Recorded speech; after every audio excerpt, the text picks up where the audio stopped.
Ya, saya dan rekan-rekan dalam Parlimen yang ke-14 dahulu, kita telah menggubal satu undang-undang yang dipanggil Anti-Hopping Law. Anti-Hopping Law ini tentu memberi jaminan bahawa tidak akan berlaku pertukaran kerajaan di midstream lah. Tidak akan berlaku. Kalau sekiranya pada hari ini ada usaha untuk kata nak memujuk satu individu di parlimen untuk keluar, saya rasa orang yang buat ni dia tak faham undang-undang. Dia buta anti-hopping law. Tak boleh berlaku dah benda ni. Maknanya it's impossible ya, bahawa untuk seorang ahli parlimen untuk dia nak keluar. Maka kalau dia tak boleh nak keluar, apa cerita ni nak kumpul SD baru ni? Itu cerita lama. Parlimen dulu okey, boleh buat sebab tidak ada anti-hopping law. Jadi orang yang bercakap tentang ni sebenarnya orang yang buta atau anti-hopping. Dia sebagai ahli parlimen, dia sendiri tak tahu bahawa perkara itu tidak boleh dilakukan. Kalau nak kita lakukan tarik sokongan, ia mesti daripada the whole party. Jadi di sini 3 orang yang saya rasa yang perlu dibelilah oleh pembangkang. Dia adalah iaitu ketua kepada BN, ketua kepada GPS dan ketua JRS. Dia tangkap 3 orang ni, dia keluarkan dia punya parti daripada coalition, baru boleh berlaku. Jadi tak mungkinlah orang kata apa, 3 pemimpin parti ni dia nak keluar daripada sebuah kerajaan yang dapat sokongan 150 lebih ahli parlimen. Apa gila ya, apa gila dia nak keluar. Tapi yang gila ni ramai. Yang gila ni yang ahli-ahli parlimen yang buta anti-hopping law, buat kerja bodoh. Bercakap iaitu bahawa ada langkah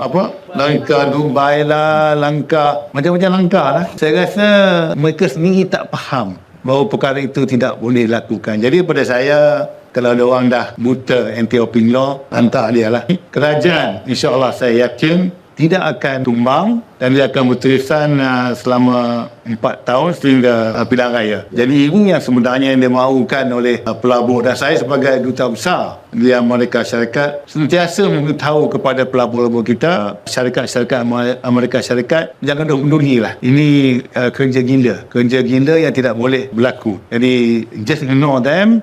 PMX must focus on the economy of the country. Teruskan. Jadi total layan lah orang bodoh ni ya. Terima kasih.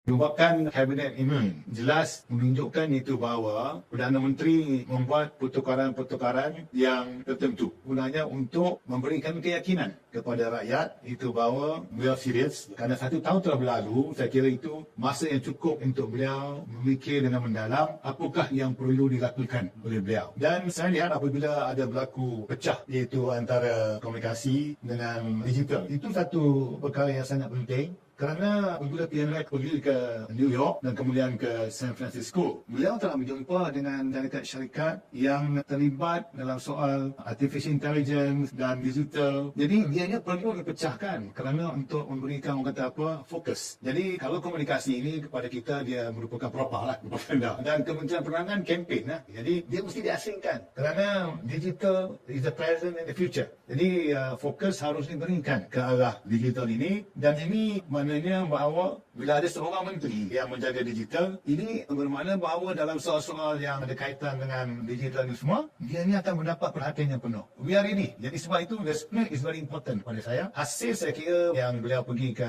Amerika Syarikat, hasil perbincangan, maka perlulah dipecahkan. Perlu dipecahkan terlalu besar. Jadi itu satu daripada perkara yang saya lihat yang memberikan keyakinan kepada pelabur lah, terutama di Amerika Syarikat. Keduanya, saya bersetuju sangat itu bahawa Menteri Kewangan yang kedua itu tidaklah dilantikkan orang politik lah. Kerana ekonomi negara merupakan satu perkara yang cukup serius, terutama sekali apabila PMX mengambil alih daripada pentadbir yang dulu yang telah banyak memusnahkan ekonomi kita. Jadi apabila PMX kekal sebagai Menteri Kewangan, mesejnya ialah dia mengambil tanggungjawab penuh tentang ekonomi negara. Tapi dalam masa yang sama, dia lantik seorang profesional untuk menjadi Menteri Kewangan kedua. Ini menunjukkan keseriusan bahawa betapanya PMX meletakkan ekonomi negara ini sangat penting, maka dia melantik seorang yang profesional dan tidak diambil di kalangan ahli politik. Kerana kalau ahli politik ni dia mungkin ada perkara lain kerana dia orang politik. Orang politik dah ada dah. PMX tinggi. Ada bagi kepada profesional, tuan ekonomi of the country ya. Jadi ini memberikan keyakinan juga kepada pelabur bahawa mereka lihat bahawa Perdana Menteri serius dan lebih fokus kepada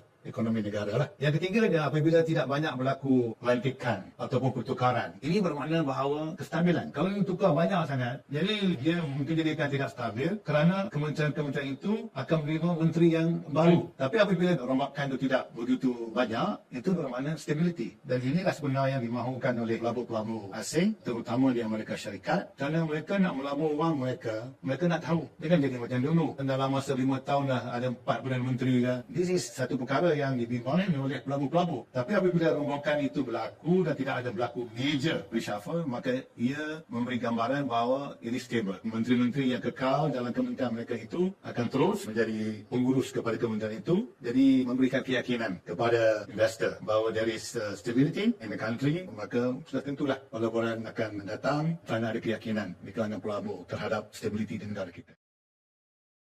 Hari ini tuan-tuan, Tun Dr. mengeluarkan satu kenyataan yang amat melucukan. Beliau mengatakan bahawa Datuk Seri Anwar ialah pakar tebuk atap. Padahal tuan-tuan, pakar sebenar yang menebuk atap ni ialah Mahathir itu. Mahathir itu sendirilah bapak kepada segala tebuk atap. Dan akhirnya dia sendiri membuat satu tindakan bodoh dengan meletakkan jawatan. Kenapa dia letak jawatan tu tuan-tuan? Kerana bila dia diangkat menjadi Perdana Menteri, dia diangkat oleh kerajaan, oleh ahli parlimen 126 orang yang terdiri rata-ratanya merupakan penyokong-penyokong Pakatan Harapan. Ada warisan juga dan rakan-rakan yang lain. Tetapi beliau mengatakan bahawa Anwar lah pakar tebuk atap kerana peristiwa 16 September. Ini saya nak kena beritahu tuan-tuan. Hari di mana Tun Dr. Mahathir melancarkan usaha untuk tidak menyerahkan kursi Perdana Menteri kepada Anwar, beliau telah menggerakkan Hamzah Zainuddin, beliau telah menggerakkan Azmin Ali untuk mengadakan perbincangan perundingan dengan pihak daripada PAS dan juga pihak daripada UMNO. Memang ini berlaku tuan-tuan. Cuma ketika kawan-kawan MP PAS dan juga UMNO sampai di Istana Negara, mereka baru tahu bahawa Mahathir menipu mereka. Sebelum tu Mahathir mengatakan nak mengadakan ataupun mewujudkan sebuah kerajaan Bumi Putra. Tetapi bila mereka sampai di Istana Negara, pegawai istana memberitahu bahawa Mahathir nak mewujudkan apa yang dipanggil sebagai unity government, dan dalam tu ada DAP pada ketika itu. Dan pada ketika itu, UMNO dan PAS mengambil keputusan untuk tidak menyokong Tun Dr. Mahathir untuk diangkat menjadi Perdana Menteri, dan mereka melalui Anwar Musa ketika itu, saya masih ingat lagi, mengeluarkan kenyataan bersama dengan Taqiyuddin mengatakan bahawa mereka tarik handbrake, tidak mahu bekerjasama dengan Tun Dr. Mahathir. Lepas itulah tuan-tuan baru berlakunya apa yang dipanggil sebagai kerajaan langkah Sheraton yang telah mengangkat Muhyiddin Yassin pula sebagai Perdana Menteri. Kerana bila baginda tuanku Sultan Abdullah yang Tuan Agong memanggil 222 orang ahli parlimen ini, tidak ada satu orang pun yang mendapat lebih daripada 112 kursi untuk diangkat menjadi Perdana Menteri. Tidak ada orang yang dapat simple majority. Itu sebenarnya apa yang berlaku. Berbalik pada Datuk Seri Anwar Ibrahim, memang betul Datuk Seri Anwar pernah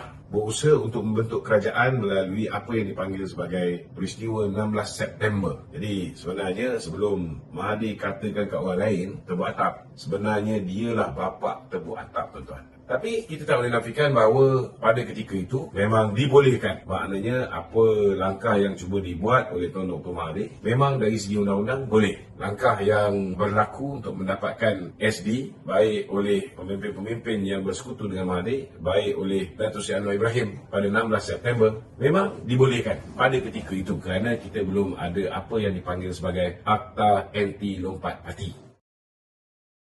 Selepas wujudnya Akta Anti Lompat Parti tuan-tuan, seseorang ahli parlimen tidak boleh meninggalkan parti dia dan menyertai parti lain. Ini yang Tun Dr. Mahathir kena faham.